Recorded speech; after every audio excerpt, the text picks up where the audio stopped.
Hi, my name's Jackson Brady. I played for Memphis 901 in the USL Championship, which is the second division in America. I played there this past season, the 2022 season. I was originally a Christchurch boy. I grew up in Christchurch, played here, played for Christchurch United in 2019, which was my most recent club in New Zealand. Are you able to give us a bit of a summary of your playing background since playing for Christchurch United until today? Yeah, so Christchurch United, I played here in 2019. I was in the States playing for Cal Poly, California Polytechnic. It's a Division 1 school. I came back to New Zealand for my summer break. And I was, looking at what clubs I wanted to play for, and Danny Halligan actually reached out to me, asked me if I wanted to play for the club, and I kind of came and took a look around at the field, and realized it was quite a professional setup, and trained I think maybe 3 or 4 times a week at that point. So it was something that I was really looking forward to coming back and playing for, and improving. Came back here, I played here, I think it was maybe about 10 games throughout that summer break. It was actually cut short. I was selected for the New Zealand U23s, where we went and played at the Pacific Games against all the island teams. It's sort of like a mini Olympics in preparation for the main Olympics. What did you learn the most whilst playing at Christchurch United?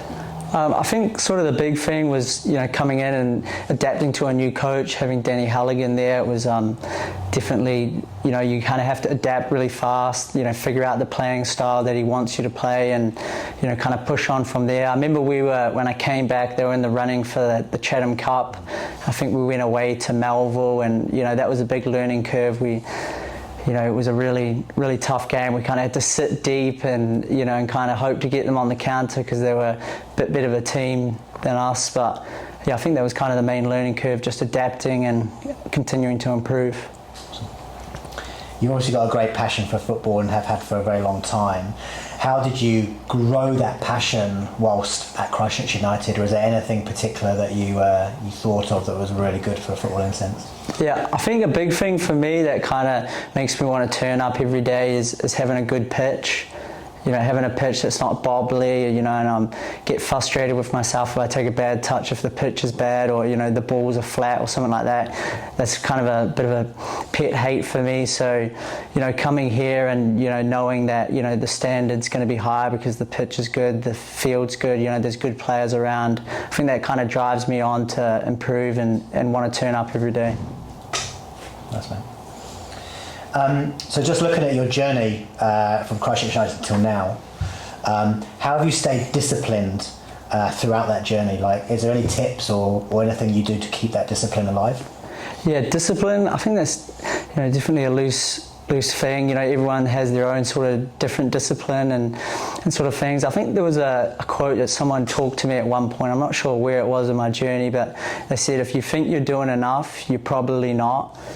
And that kind of stuck with me, and whenever I think, oh no, I've done enough this week, or I've done enough today, it's like, actually someone else is probably doing more than me somewhere, and if I want to reach my goals, I have to work harder than everyone around. And talking about your selection for New Zealand under 23s, how did your selection come about? Like how did you know about it? How did you get to that stage? What did you have to do to get to international selection?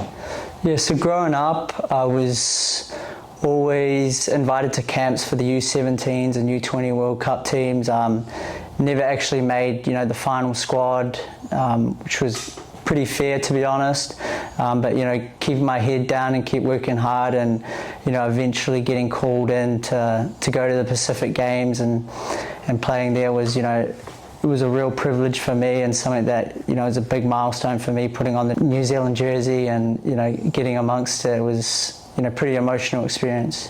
What, if any, leadership qualities did you learn from your experience at New Zealand? Was there any players there that shone from a leadership point of view? Yeah, leadership. Our captain was Logan Rogerson. He's played professionally for quite a few years now. I think he started at the Wellington Phoenix. He was a real professional. I think he was, he looked and his discipline, like you talked about earlier, was very professional. Like he would be down in the gym, people are still sleeping, he'd be foam rolling hours before training, stretching, getting his mind right, so he was ticking all the boxes, and seeing him and realizing that there's a lot more to the game than just putting your boots on. There's a lot you got to do beforehand. Nice. What's been your experience playing in America, in the US college system? Yeah, so I'm a big advocate for the college system, especially for players that are in Christchurch and playing in sort of the National League and that sort of stuff. It's a good place to go out there and get experience. It's a good level. There's different divisions, but playing in the NCAA Division 1 is definitely a good level. It's a full-time program, and being able to study and getting school paid for is a big help as well. And I think once you finish playing soccer, it's definitely something to be able to fall back on and progress and really find a good point from about 18 to 22 to kick on and keep improving and see where you can go. What types of responsibilities do you have whilst playing at a pro club in America? Responsibilities, I think there's a lot of responsibilities.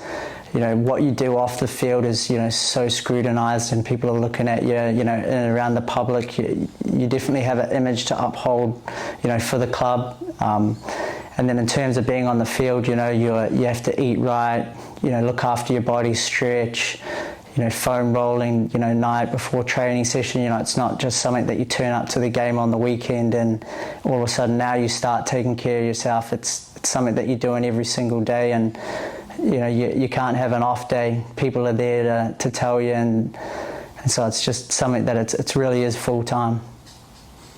Awesome.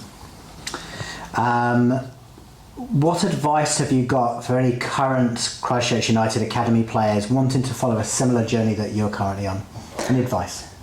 Yeah, so I think there's a lot of advice. If you want to go to college, there's classes you have to take throughout high school, to be eligible. So knowing that, I was fortunate enough that someone told me that early on. So, there's certain classes you have to take in English, you have to take a math, you have to take a social studies and all of this to be academically eligible, and then obviously having good grades as well to meet the NCAA requirements. But, as you're nearing the end of your high school, reaching out to colleges or using a agency to reach out to these colleges for you and getting film on yourself and start speaking with colleges, so when it comes to the fall after your senior year at high school, that you can you have opportunities, you have scholarships, and so you can go over. Awesome. And in your opinion, why would players join Christchurch United?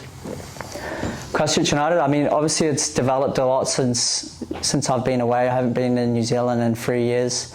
So the facilities are so good. As much time as you can get on the ball is so important. You want to be at a club that's training full time.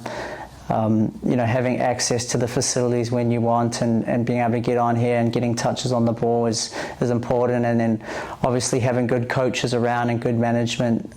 You want to be coached by the best, and I think that's really important.